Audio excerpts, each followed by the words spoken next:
Thank you very much, Jason. Yeah, just a little eager on the button clicking here today. So yeah, always fun to do these and kind of practice along the way. We're learning as we go here, and I thought maybe today the best thing to do would to be highlight a little bit about what's happening in and around the landscape of technology for this year, 2020, which thankfully is nearing an end. And then maybe get into some ideas about what's ahead of us for 21. Just a little bit obligatory story on M37. Really have been in this business and advisory role and consulting now for the last about 5 years.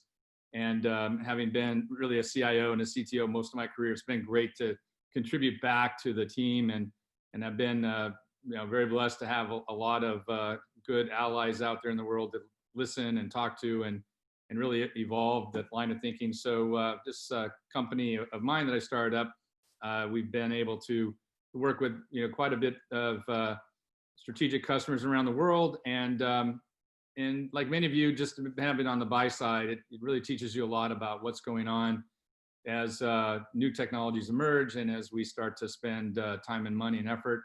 M37 has had a role in those ecosystems, and we've been able to do this around the world. So that was really good.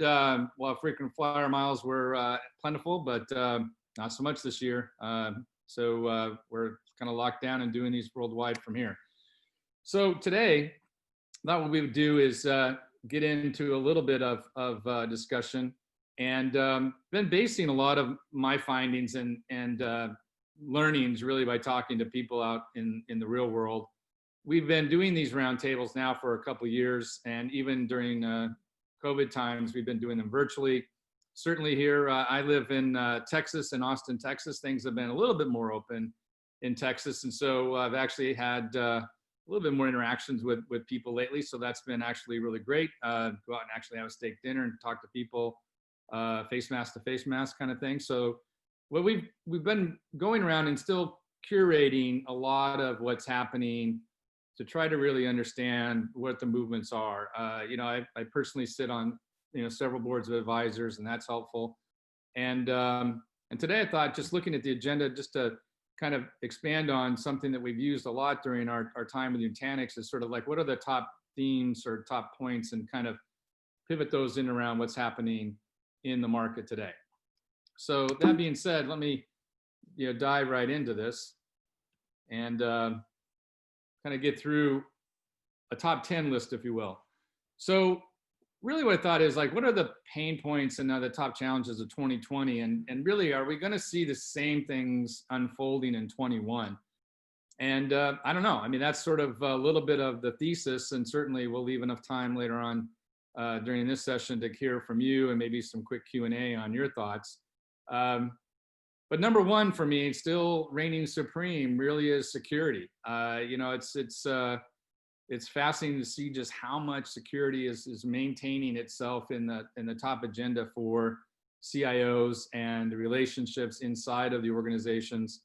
COVID has put a lot of pressure on our IT teams to perform, especially as we've moved out into this more cloud infrastructure. And we really see now more and more going along the points of securing more and more of the IT portfolio. And I think we'll dig into a little bit of overlaps in some of the themes, but I'm sure you're all kind of shaking your head. Yeah, I mean, IT and security go hand in hand. My friends who are on the heads of their security teams are very, very busy, and hopefully keeping the bad guys at bay. So my number one, again, in 2020 is security. I don't expect that's going to change in 21. I think we're going to see, evolutionary tactics come out. I think we're going to see more innovation, certainly, but I don't think that we're going to see this ebb away from the 21 landscape. And we had this one, interesting enough, when I look back over the last year, we had work from home sort of sitting down in like the number 8 area. And we had some really heated conversations for the last year about work from home. And of course, there was this sort of notion of like, nobody can be really that productive working from home. And you know, one scenario, I was working with a company earlier this year, pre-COVID, and we had one of our strategic workers, contributors in IT, head of IT operations for this company, and he needed to go to Europe. So he was on his way to Europe, had a family situation, was going to be out of the country for 3 months. And we set him up to be working remote. And I remember the president of the company sort of coming back to me and saying, Rob, nobody's ever productive, you know, working remote. But we went through all of the iterations and set this person up, got them all geared up to go, set up all the meetings. And this was back in early February. And then what happened, obviously, we all had to work from home. So we got all this sort of straightened out. And then also the president of the company's like, oh my God, this work from home is great. Everybody, look how productive we were. So kind of serendipitously, you know, we jumped into that. But, you know, there was this sort of notion of, you know, can you be that capable and productive working from home? You know, sometimes yes, sometimes no. I think we've had some heated debates on this. But the question really is do we see the pendulum swinging back in 21? Do we see, you know, more people coming back in the workplace, you know, or are we going to evolve? I mean, we have Ring Central here evolving. We've got Zoom Teams, and we pick your flavor. You know, a lot of people are zoomed out. A lot of people now are heavily fatigued. You know, we're going through these like 18-hour days with no breaks. And, you know, I know you all put your hand up if you just had like one more video meeting, you know, myself included in that. But the question is, how do we prepare for what's happening in this new normal? And one thing I wanted to kind of throw out there, I think, again, this is a hallmark really to Nutanix, you know, having been a former Nutanix customer. Building frictionless interfaces with customers is really part of the now.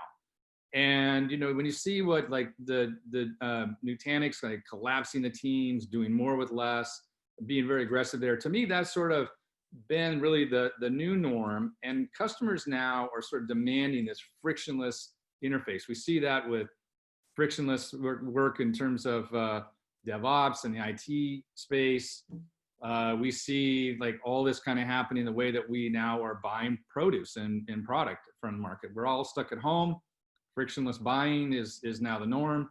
We got used to frictionless taxis by going with Uber, but now look what's happening. We're just set, the bar is getting higher and higher and higher in terms of how we're working and what we're accepting as friction in everything that we do, from our internal IT shops to operations to the way that our customers are engaging with us. I think this is going to be a pretty big deal next year in terms of how we operate together as teams. I still think pretty quick on the list is digital transformation, big data. I had a call this morning with a pretty large company's CIO, and he was sort of, you know, talking about this.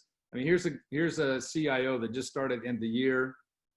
He comes into a business, actually, you know, reworking the organization, driving a whole digital transformation, was hit by a security breach, and bringing in all this new technology. And so in all of this CIO is struggling, but yet pushing forward on new frontiers. So we see this kind of like give a little, take a little, go harder. But what he indicated to me that he's going to be working very, very diligently to evolve his company in light of all this with new AI and ML capabilities. So I still think digital transformation in 21 is going to be pretty big. In terms of number 4 on the list, cloud migration, certainly going to keep happening. You know, I don't know for some of you, again, kind of, you know, looking at in the US anyway, but there have been plenty of projects that got put on ice, waiting to see what would happen within the pandemic. One idea that sort of came up is just in terms of how do we actually see the budget moving, like what's happening in and around the portfolio. You know, at least here in the US, and maybe it's the same in Canada, but if in the US, the higher education and some government entities run on a mid-year budget. And so what happened, obviously, when in the middle of the pandemic, some of these organizations got a chance to rethink their next year's budget, you know, in the middle of the year and make those adjustments. Not everybody was so lucky or so fortunate. You know, a lot of people were on that fiscal budget cycle. So those cloud migrations and some of the work was kind of put on hold to make sure that the company was going to be fine, we're weathering the storm, if you will. And now in light of 2021 coming, now we're in that Q4 timeframe. If you're on that annual calendar budget, like what's going to happen? We're going to see these budgets kind of re-engage themselves, and people will continue their cloud strategies going forward. I don't know, but it seems as though 21 will continue to have the momentum and pick up steam where 2020 will leave off. So with that, we look at, it has, to some of these companies been a curse or a threat. So, some people I've talked to, just another conversation recently with a CIO, this CIO got a windfall of money. So hurry up, let's go do things, more capex, maybe a little bit different than spending opex. But if you think about it, are we going to be able to think of this COVID situation a little bit differently and see what happens next year? Now, it may be that, we're treating capex and opex much differently, but, certainly in some companies, that's a pretty big deal. Now, another topic that I think is a very big topic to put on the table to talk about is talent acquisition during these times is really difficult. So we have, and I'm sure that it's the same everywhere we go, we have this issue about like, okay, well, how are we going to bring in talent? Was the talent going to be now set for us, in some distant city? Are we okay with that? Are we going to start being able to cherry pick people from different locations? That could happen, and that could be a really strong way to augment the team. And then when we've done these sort of acquisitions of new talent during these times, and some people take new jobs, like how do you kind of onboard people? What's the cultural aspects of this? So you think about it, like you take on a new job and you really don't have a chance to onboard with the company culture. And so you really can't kind of infuse culture through video, or you can only get so much of that. And now how do you actually meet your team? How do you meet your boss? How do you meet like the company and go forward to this? So we see this as happening, in front of us right now. And then as, again, as things kind of normalize or get back to normal, are we going to see some changes happen, from 2020 to 21 in terms of the talent pool? Certainly, like in my town here in Austin, Texas, I will tell you that there's a lot of challenges to hire and retain people because we have some monster companies coming in and relocating in this area of the country because of the cost of living.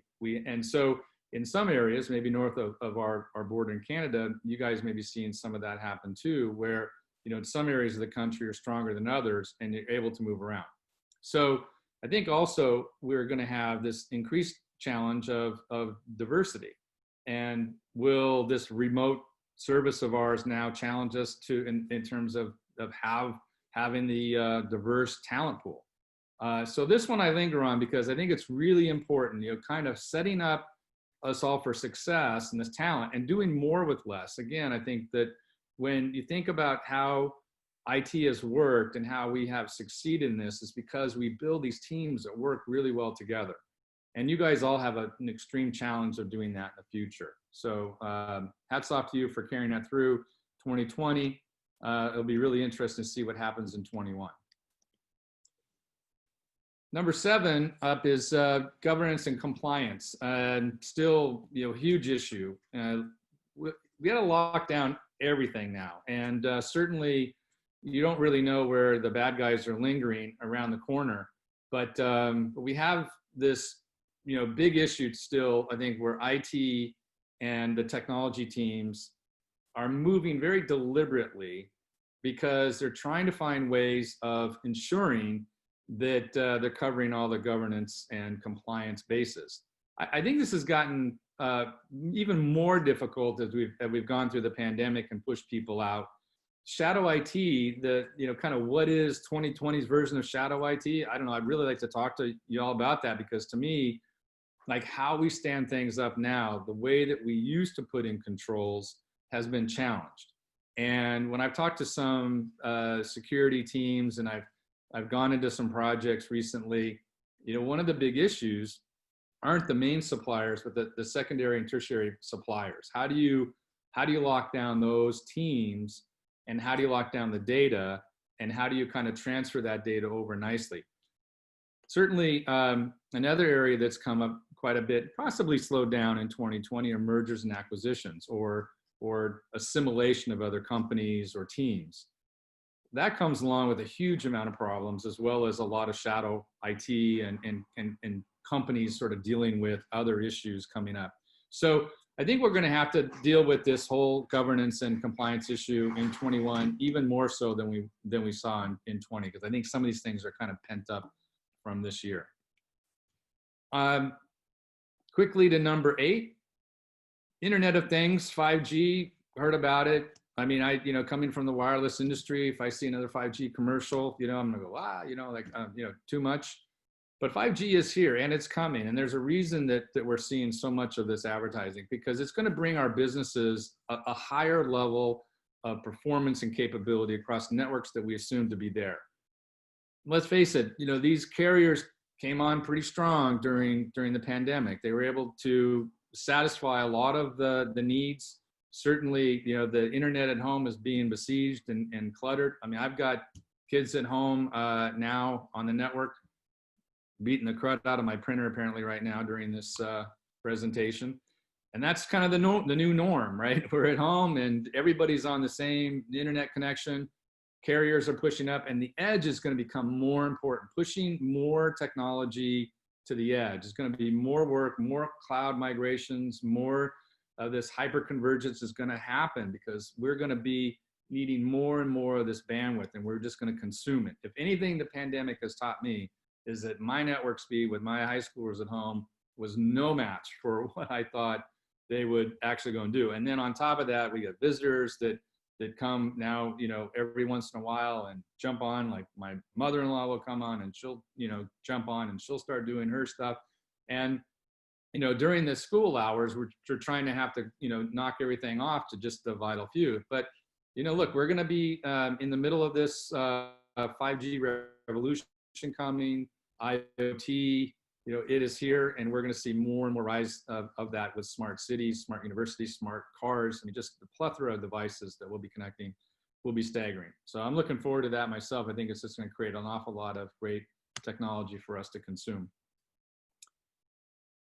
On number 9, I would say that no change in my perspective in 2020 on this, because in many ways now, what the pandemic has taught a lot of people, probably more straight up, is that the customer experience, this frictionless way that people now set that bar to go and interface with, is just, it is it's the number one issue for CEOs today.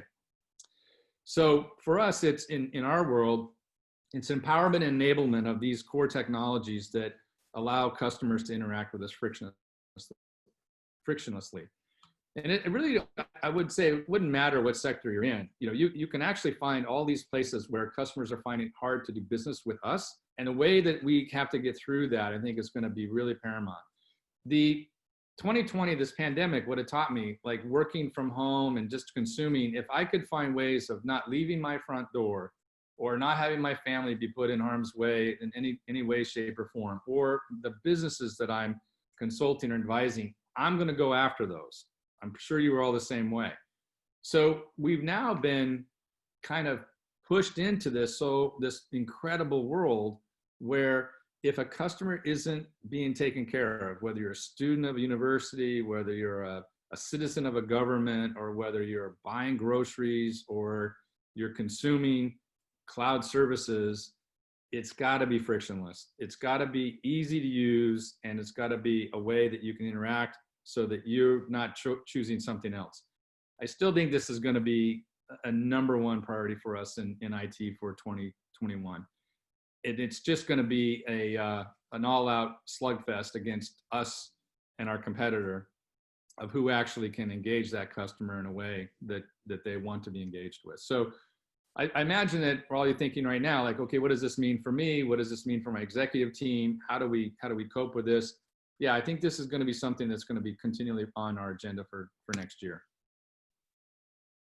And then rounding out the top 10, as we head into what I hope is a good 15 minutes of Q&A and comments. The cultural adaptation of this is incredible. So again, kind of talking about this CIO I spoke to this morning, kind of like, how's it going? What's on top of mind? And he's like, Rob, I'm a new CIO, just took over this team. Most of these people I haven't met in person. I probably won't. I've got 19 data centers around the world, and I'm stuck now hiring people, reorganizing, introducing new technologies, and I'm stuck having to kind of figure out the cultural piece. How do I get these people on board? And I put my fingers on this, and I put the company into this new emerging, more aggressive IT stance. It's like, how am I gonna do that? And like, what advice do you have? Like, how would we go and do this? And it's really, man, I just think this is going to be a very difficult time for us still. If you're with your team and you've been with your team for years, and you head into the pandemic, I think you're going to fare much better than you're a new CIO or you're newly promoted or you're acquiring companies. That's been pretty difficult to do. My friends back, having been the CIO at T-Mobile, I had a chance to catch up with those teams, and they bought Sprint, and they're having to put those two companies together. That merger was completed on April 1st this year. And ever since then, these teams haven't been able to get together other than virtually. It's incredibly hard. And I really feel for a lot of these team members because they just haven't been able to sync up.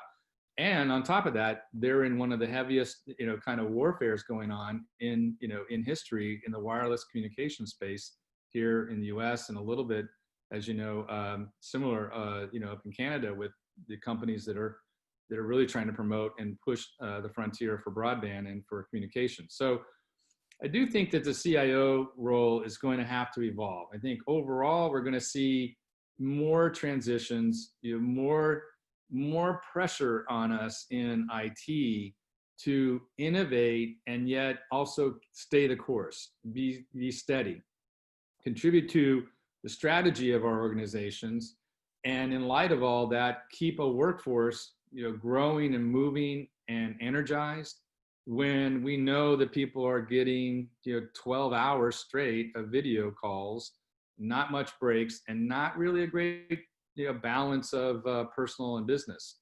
So we're going to see that lapse into 21. We're going to see a new normal. We're going to see things change and stay the same, which is an old cliche, but I think it's never been more true. We have all these vaccines that are reportedly coming. We have ways of I think adapting and adopting, but still we're under a lot of pressure to perform and also stay healthy and safe in light of all this. It's a lot of challenges, and I for one just really understand and care to understand all that you're going through out there, because it's just been a remarkable journey. So so with that, I would just say I've hopefully left about 15 minutes or so for some Q&A and comments. Very interested in your feedback, and what's keeping you up at night? Do you expect 21 to be the same as 20? Do you want it to be different? Are you meeting that head on? Let me toss back to Jason to help me maneuver around some Q&A, but really appreciate your time and listening in today, and I'm sure you've got some top 10 of your own. Oh, thank you very much. Sorry, Rob, if you can just turn your camera back on there, I do apologize. Come back and join me. Hello. So thank you very much, sir, for taking us through that. Some very interesting areas. We do have a question. I've actually got some questions pre-prepared as well, which we'll fire at you, but one that came from the audience. Any thoughts about internal dev versus outsource? I'm feeling that outsource do not understand the culture and business, and we heard often that it is better to outsource for speed. Would like to hear your opinion. Yeah, well, I think, my opinion on this has always been outsource the doing, but not the thinking.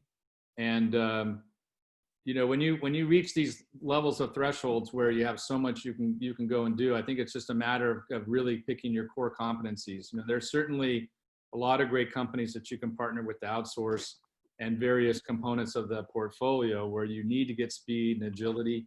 And certainly, I'm all for that. But I've always been the CIO to revisit that constantly. And actually, I think having a team that looks after that particular area is really important versus just sort of giving it away and expecting it's going to be fine. And I've kind of gone a 360 on that, depending on what is the need at the moment. And I do think you can have great economics around outsourcing. You can get great performance, you can get great agility, but you don't give away really the thinking. So keep the thinking, keep the strategy, and really insist on monthly and quarterly KPI delivery and operations review. I don't think we do enough of that. That's something I would sort of say, if I had to go do it again, I would do more quarterly operations reviews on KPIs and make sure that we're really tracking, to the plan, and keep an out, right? Because you don't want to be married up to these guys forever, whoever they might be. And so you got to have a little bit of a stick and a carrot. Thank you. Another question that's come in here. Do you see any difference in perspective between newly hired CIOs as opposed to more experienced CIOs? Oh yeah, definitely. Newly hired CIOs, if you get a mandate as a new CIO to go aggressively at the organization, you're going to take it. Sitting CIOs for some time tend to have that mandate. That mandate recurs, but typically, new CIOs are going to come aggressive, like a 100-day plan. And that 100-day plan typically is what a lot of us come up with. And that's a pretty aggressive plan and very likely has a lot of evolutionary changes to it. So the question is just how long before a new CIO becomes the old CIO? And so, that's kind of an age-old question. I don't think anybody has an answer for that, other than, if you think about the half-life of a CIO for 3 or 4 years, you can kind of do the math and say, okay, after about 2 years, if you don't have your fingers really around what's going on, you're still making, a lot of changes and being aggressive, then you have a big problem. And you're trying to solve that, which is probably not uncommon, but, there is a little bit of teams get into a very good routine.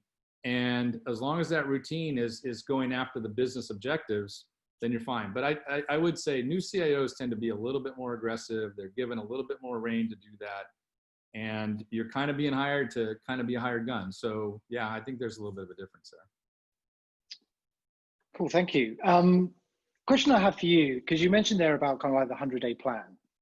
And obviously, in your presentation, your top 10 there, a lot of those areas are going to require quite significant investments, right? Not all of it is kind of like a cultural mindset type of thing.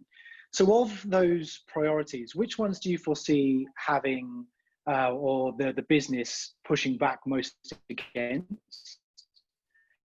And then how can IT and security leaders kind of work with their counterparts internally to try and create a bit more of a solid business case around them? Yeah, it's a really good question. And one of the things that I've reflected on in having a recent conversation with a CISO is that the business teams haven't included the security teams up front enough. And so, kind of that pushback is from the business side is you got to slow down to speed up in some ways. And so you have to kind of accept the fact that security is part and parcel to any sort of project or any sort of forward movement of the company. And so having those really strong conversations with your business partners early and up front in many of these efforts or projects is really important. The last thing you want to do is be called in later or after the fact. And certainly that's happened plenty of time to all of us. And we want to avoid that as much as possible. So I think really kind of partnering with the business early, especially in security, is really important. And even to this day, I've seen progressive IT departments still kind of wait on that because we know it's hard. We know that there could be some reason to pull a plug on something or put it on ice or have it wait until it rises up to some level of performance. So yeah, I mean, there's some really hard conversations to have on the business side around security upfront. Thank you very much. Going back to a couple of comments from the audience here. So Abdozal mentions more of a comment than a question, but says they're expecting 2/3 of his staff to continue working remotely in some capacity if there's a positive from COVID has shown that his organization can successfully work from home. Your comments in shadow IT is something his team currently faces, staff testing, trialing software that is cloud enabled, so they don't need to get IT support. We usually find out when they need a budget. We try to prevent this by communicating, working with staff, and asking them to bring these solutions to us so we can work with them to properly implement solutions. So is that, something that you would agree with, just in terms of those comments, and anything you'd like to elaborate further on from there? Yeah, I mean, the challenge really is, as the shadow IT goes on, is that if you can get a seat at the table to help people with their budgets, so that generally you can say, look, I'm not going to say yes or no to what you're doing, but at least give me transparency. So if a business unit or a group is starting to spend money on IT, at least they partner with you, and you get a chance to kind of work side by side with them to have visibility. So that, I mean, you're going to be a better spender of IT than they are. You're going to have a view across the whole organization. You just got to kind of win that seat at the table. And I know CIOs that have been very successful in working closely with the financial team to say, look, I don't want to be, the yes or no person on the business unit's budget, but at least give me visibility as these budgets are being created or approved. So then I can go back and see if there's any other, kind of work I need to do on my team, or there's another business unit that has a similar need, in which case the IT group can put things together very nicely. I do imagine, back to 2/3, I do imagine that we're probably going to see 1/3 to 2/3 of the workforce staying at home to some degree in early 21, depending on, I think, the type of business that you're in, or a particular area that's been harder hit.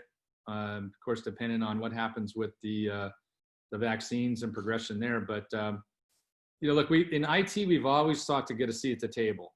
And I think that seat at the table is going to be really hard right now to do during COVID, because those are so many, sort of video meetings we've got to jump into or know that are happening.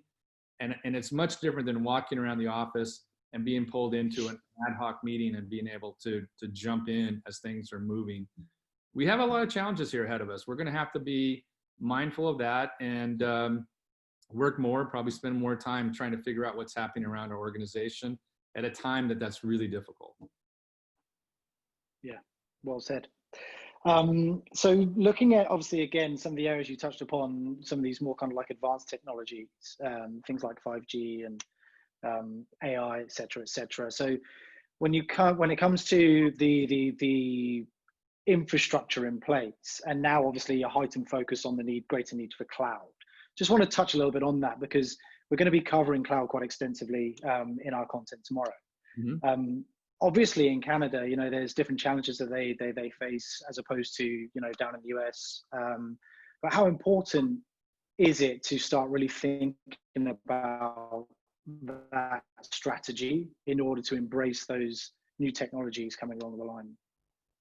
Well, I think certainly the new technologies, as always, are going to be presented to us in a way that are enticing, because we'll see, I think the technologists will see clearly a way to advance the business or the organization through these advanced technologies. And then we'll be dropped back into, well, how does our current architecture work? Does it support it? How are we doing with cloud? Does the new technology favor cloud or hybrid or on-prem? I believe like hybrid is still going to be a very strong play for 21. And I've seen some emerging technologies really play well to that. So if you're still on-prem and you have a way of producing a better performance there, because that's how your application set works, that's great. I think the new technologies will fit into that realm, as well as if you are fully cloud enabled, or if you're somewhere in between. Because I think the reality set in is that everybody has, many organizations have been on different journeys with different outcomes of that journey, and different way stations along that because of one thing or another. So, but I'm really impressed. I've seen some emerging technology come out, especially on the AI front, that is so effortless in order to set itself up, that really pointing to the data repositories where the data is kept and the data is clean and protected, really just unleashes a huge amount of potential. And I think those types of technologies are emerging more rapidly today. We'll benefit from all that. So, so I believe that what we'll see in the next at least 18 months is a major progression into some things now being in this hybrid state, where you're going to be able to pick the platform and the choice, and you'll be able to move very quickly in between those states as necessary. Because it may be that there is some reason to be one or the other. And again, kind of this merger and acquisitions, another example, recently over the summer, one of the companies that we worked with was acquired, and they were acquired into a company that was just really on-prem. So they really hadn't had cloud migration. So this other company had done more of the cloud migration already. So there still had to be, kind of that necessary piece. But the new technologies are pointing to an understanding of the infrastructure being there. I think what's going to be really fascinating, though, is what happens at the edge. Jason, I think that's an area that's going to get even more investment and more interest to us, because we're going to be now having this less and less latency, more and more capabilities at the edge, and we're going to have to move more data, transact more data to that edge and from the edge. So I think we should keep an eye out for that in the coming year. Awesome. Paul Blaney, going back to the previous question we had and your mention of IT at the seat of the table, Paul asked, Rob, why do you think IT has to win a seat at the table, almost cap in hand, for doing the things they already exist to take care of, such as security? Yeah, as long as I've been old, and I've been old and in this business in a CIO now for almost 30 years, every year since I was the ripe age of 27, we've all been waiting to get a seat at that table. And it was as much of a conversation then as it is today, which I still don't understand. Like after some period of time, you'd say, okay, we've arrived. But I think it does depend a little bit on the history of the company and maturity of the organization, as well as the leadership. But technology and IT now is assumed to be part of the fabric of every business, and it really is as much a competitive advantage as anything. This frictionless world that we live in is making IT become, I think, part of every CEO, every board, every leadership group's standard conversation. I don't think you have to go with cap in hand, but there are times when we've had stronger leaders and others that have made that seat a very strategic component of the executive team. And there are others that have been more operational as a seat of that. And so if that executive team views strategic or operational to be higher or lower, it really depends on how that seat is taken.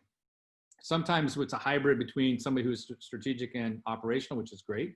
And sometimes an organization needs one or the other. And then I think that's just the evolutionary part of that job.